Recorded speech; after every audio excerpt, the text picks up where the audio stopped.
Maaf, maksud saya teori.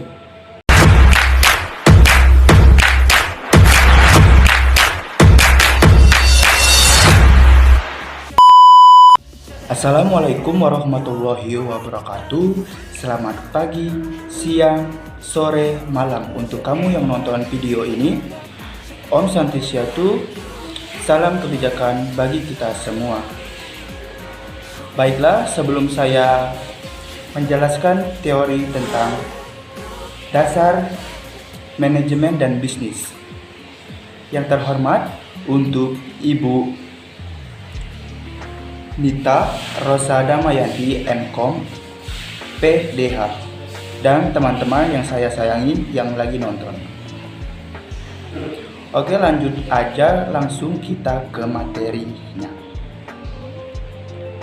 Dasar manajemen dan bisnis yaitu terbagi menjadi 3. Yang pertama adalah konsep manajemen, yang kedua elemen dasar manajemen, yang ketiga pentingnya tujuan manajemen.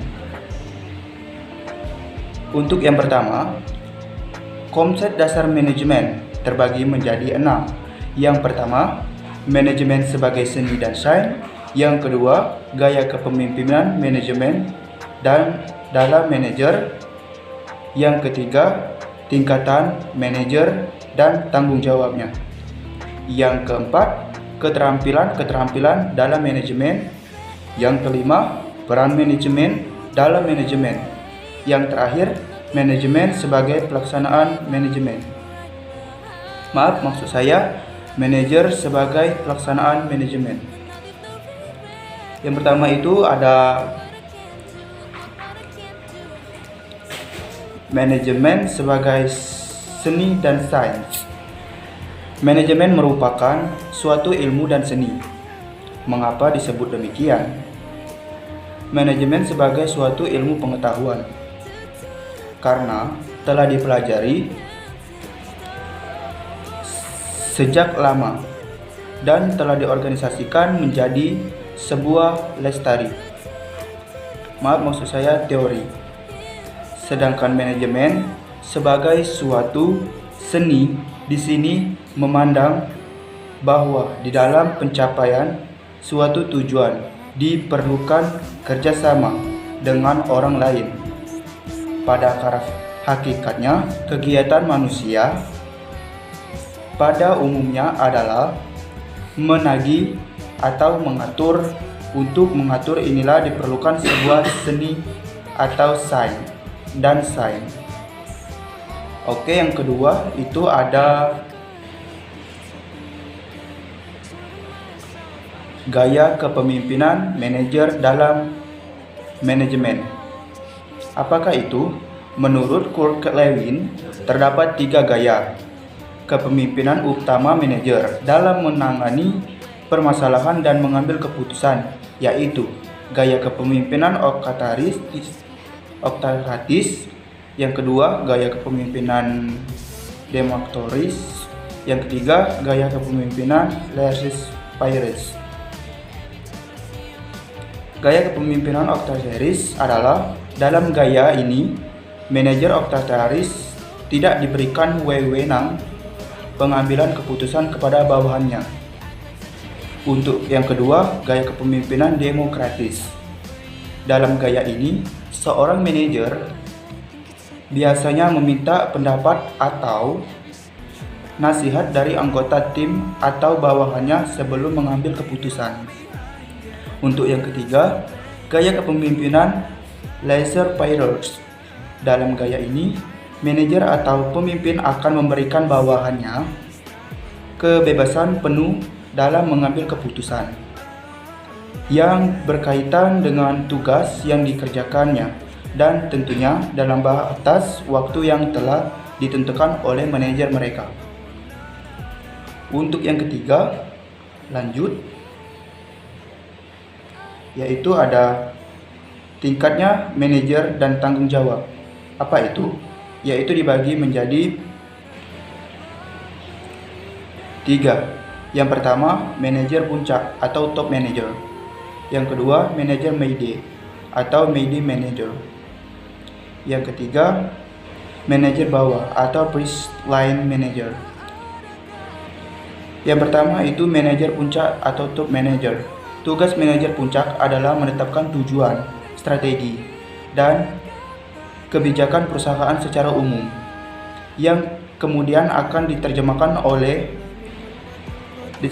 lebih spesifik oleh manajer di bawahannya. Beberapa contoh top manager antara lain Chief Executive Officer, Chief Executive Operating President, dan Office Presidents. Yang kedua ada manajer media atau media manager. Tugas manajer media adalah mengawasi beberapa unit kerja dan menerapkan rencana sesuai dengan tujuan dan tingkatan yang lebih tinggi. Selanjutnya, mereka akan melaporkan hasil pekerjaan kepada tingkatan yang lebih tinggi atau top manager. Beberapa contoh media manager antara lain kepala suatu rumah sakit dengan suatu universitas dan manajer divisi. Yang ketiga ada manajer bawah atau first line manager. Manajer bawah adalah tingkatan yang paling bawah dalam suatu organisasi yang berpimpinan dan mengawasi tenaga operasional. Mereka bertanggung jawab atas suatu unit kerja diharapkan mampu menyelesaikan tugas dengan tujuan jangka pendek yang sesuai dengan rencana middle and manager. Beberapa contoh manajer bawah antara lain supervisor, kepala departemen, dan middle framework. Oke, lanjut. Yaitu ada keterampilan dalam manajemen, yaitu dibagi menjadi 3. Yang pertama, keterampilan konseptual atau conceptual skill, yaitu kemampuan kognitif untuk memandang organisasi sebagai suatu kesatuan dan ketahui hubungan-hubungan antar bagiannya. Yang kedua ada keterampilan interpersonal atau human skill, yaitu kemampuan manajer untuk bekerja dengan orang-orang lain dan bekerja dengan aktif sebagai anggota kelompok. Yang ketiga, keterampilan teknis atau technical skill, yaitu pengetahuan dan kecakapan dalam pelaksanaan tugas-tugas spesifik. Oke, lanjut.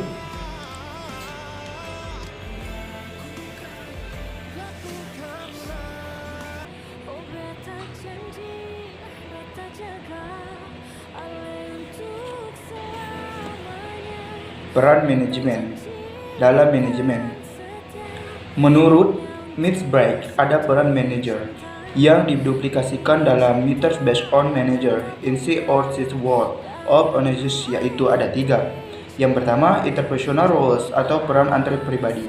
Seorang manajer memiliki tanggung jawab terhadap legal, sosial, seremonial, dan juga tertindak sebagai simbol perusahaan. Yang kedua, informational roles atau peran informasional.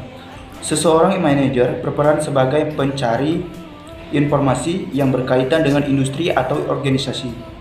Yang ketiga, decisional roles atau peran mengambil keputusan. Seorang manajer harus mampu membuat suatu perubahan dan mengendalikan untuk kemajuan organisasinya. Oke, lanjut yang terakhir. Manajer sebagai pelaksanaan manajemen.